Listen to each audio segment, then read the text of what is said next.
ଆପଣ ଆପଣଙ୍କ ପ୍ରେମିକା ସହିତ ପାର୍କ ବୁଲିବାକୁ ଯାଉଛନ୍ତି କି? ତାହେଲେ ଏ କାହାଣୀଟା ନିଶ୍ଚୟ ଦେଖନ୍ତୁ। କାହିଁକି ନା ଏବେ ପ୍ରେମୀ ଯୁଗଳ ଯଦି ପାର୍କରେ ସାଥି ହେଇ ବୁଲିବେ ଆଉ ସାଥି ହେଇ ବସି କଥା ହେଉଥିବେ, ଯଦି ପୋଲିସ ପହଞ୍ଚିଯାଏ ତେବେ ଆପଣଙ୍କୁ ଫାଇନ୍ ଦେବାକୁ ପଡ଼ିପାରେ। ହେ କଥା ଆମେ କହୁନୁ ଆଜ୍ଞା, ଏଇ ପୋଲିସ ବାବୁମାନେ ନିଜେ କହୁଛନ୍ତି। ଗୋଟେ ପଟେ ସର୍ବୋଚ୍ଚ ନ୍ୟାୟାଳୟ ପରକୀୟା ପ୍ରୀତିକୁ ସ୍ୱୀକୃତି ଦେଇଛନ୍ତି। ବାହାଘର ପରେ ହେଉ କି ବାହାଘର ପୂର୍ବରୁ ଯାହାର ଇଚ୍ଛା ହେବ ସେ ଯାହା ସହିତ ଚାହିଁବ ଲିଭ୍ ଇନ୍ରେ ରହିପାରିବ କହୁଛନ୍ତି। କିନ୍ତୁ ଦୁଇ ପ୍ରେମୀ ଯୁଗଳ ପାର୍କରେ ବସିବା ବୁଲିବା ଏମିତି କ'ଣ ଅପରାଧ ଯେ ଫାଇନ୍ ନେବାକୁ ପହଞ୍ଚି ଯାଉଛି? କ'ଣ ସତରେ ଜଣେ ପୁଅ ଝିଅ ସାଥି ହେଇ ପାର୍କରେ ବସିବା, ଗପ ମାରିବା ଆଉ ବୁଲିବା ଅପରାଧ? ସତରେ କ'ଣ ଏମିତି ଆଇନ ଆମ ଦେଶରେ ଆସିଛି? ସବୁ ପ୍ରଶ୍ନର ଉତ୍ତର ଏହି କାହାଣୀକୁ ପୁରା ଦେଖିସାରିବା ପରେ ପାଇଯିବେ ଆଜ୍ଞା। ସେଦିନ ଜଣେ ଯୁବତୀ ଆଉ ଯୁବକ ଉଭୟ ପାର୍କରେ ଗୋଟେ ବେଞ୍ଚ ଉପରେ ବସି କଥା ହେଉଥିଲେ। ହଠାତ୍ ଏହି ମହିଳା ସବ୍ ଇନ୍ସପେକ୍ଟର ତାଙ୍କ ଦଳ ବଳ ଧରି ପହଞ୍ଚି ଯାଇଥିଲେ। ଆଉ ଏଠି କାହିଁକି ବସିଛ ବୋଲି ଯୁବକ ଆଉ ଯୁବତୀଙ୍କୁ ପ୍ରଶ୍ନ ବି କରିଥିଲେ। ପୋଲିସର ଏମିତି ଅଜବ ପ୍ରଶ୍ନ ଶୁଣି ଉଭୟ ଟିକେ ଡରି ଯାଇଥିଲେ। ଉଭୟଙ୍କୁ ନିଜ ନିଜ ପରିବାର ଲୋକଙ୍କୁ କଲ୍ କରି ଜଣାଇବାକୁ ଫୋନ୍ ନମ୍ବର ବି ମାଗିଥିଲେ। ଫୋନ୍ ନମ୍ବର ମାଗିବା କଥା ଶୁଣି ଯୁବକ ଯୁବତୀ ଆହୁରି ଭୟଭୀତ ହୋଇଯାଇଥିଲେ। ପୋଲିସ ଆଗରେ ନେହୁରା ହେଇଥିଲେ, ନାଇଁ ଆମ ପରିବାର ଲୋକଙ୍କୁ କିଛି କୁହନ୍ତୁନି, ଆମେ ଏଠୁ ଚାଲି ଯାଉଛୁ। କିନ୍ତୁ ପୋଲିସ ମ୍ୟାଡାମ ସେମାନଙ୍କୁ ଛାଡ଼ିବା ପାଇଁ ତ ରାଜି ହେଇଯାଇଥିଲେ, କିନ୍ତୁ ତା ପ୍ରତିବଦଳରେ ଫାଇନ୍ ମାଗିଥିଲେ। ଏସବୁ ଘଟଣାକୁ ଟିକେ ଦୂରରେ ଥାଇ ଜଣେ ଓକିଲ ମହାଶୟ ସବୁ ଦେଖୁଥିଲେ ଆଉ ନିଜ ମୋବାଇଲରେ ଭିଡ଼ିଓ ବି ସୁଟ୍ କରୁଥିଲେ। ପୋଲିସର ଏମିତି ବ୍ୟବହାର ଦେଖି ସେ ନିଜକୁ ସମ୍ଭାଳି ପାରିନଥିଲେ ଆଉ ପହଞ୍ଚି ଯାଇଥିଲେ ସେ ପୋଲିସ ମ୍ୟାଡାମଙ୍କ ପାଖରେ।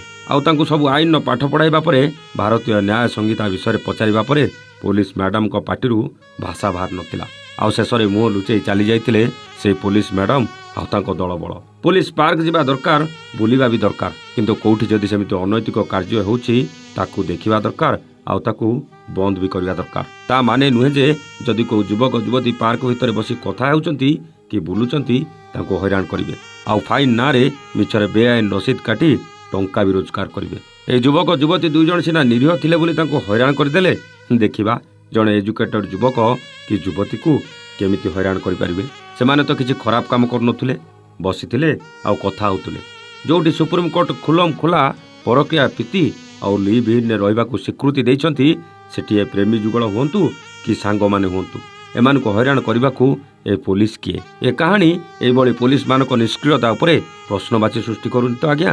এই ଡ୍ୟୁଟିଟା ଯଦି ପୋଲିସ ମ୍ୟାଡାମ ଆଉ କୋଉଠି କରିଥାନ୍ତେ ତେବେ କୋଉ ଅପରାଧୀ ହୁଏତ ଧରା ପଡ଼ି ସାରିଥାନ୍ତେ। ସେମାନଙ୍କ ପାଖକୁ ଯିବାକୁ ଏଇଭଳି ପୋଲିସ ମାନଙ୍କର ସାହସ ନାହିଁ, କିନ୍ତୁ ଯୋଉଟା ଆଇନ ସମ୍ମତ ତାକୁ ବିରୋଧ କରିବାକୁ ପହଞ୍ଚି ଯାଉଛନ୍ତି। ଏମିତି ଅନେକ ପ୍ରେମୀ ଯୁଗଳ ଅଛନ୍ତି ନିଜ ଇଜ୍ଜତକୁ ଜଗିକି ପୋଲିସ କଥାରେ ରାଜି ବି ହେଇଯାଉଥିବେ।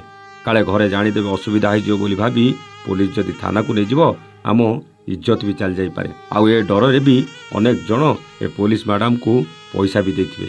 ସେଥିଲାଗି ତ ଏ ପୋଲିସ ମ୍ୟାଡାମ ଏମିତି ଅନ୍ୟମାନଙ୍କୁ ହଇରାଣ କରିବାକୁ ଚାଲି ଆସିଥିବେ। କ'ଣ ଭାବୁଛନ୍ତି ଏ ପୋଲିସ ମ୍ୟାଡାମ ଯାହା କରିଥିଲେ ଠିକ୍ କରିଥିଲେ ନା ଭୁଲ କରୁଥିଲେ?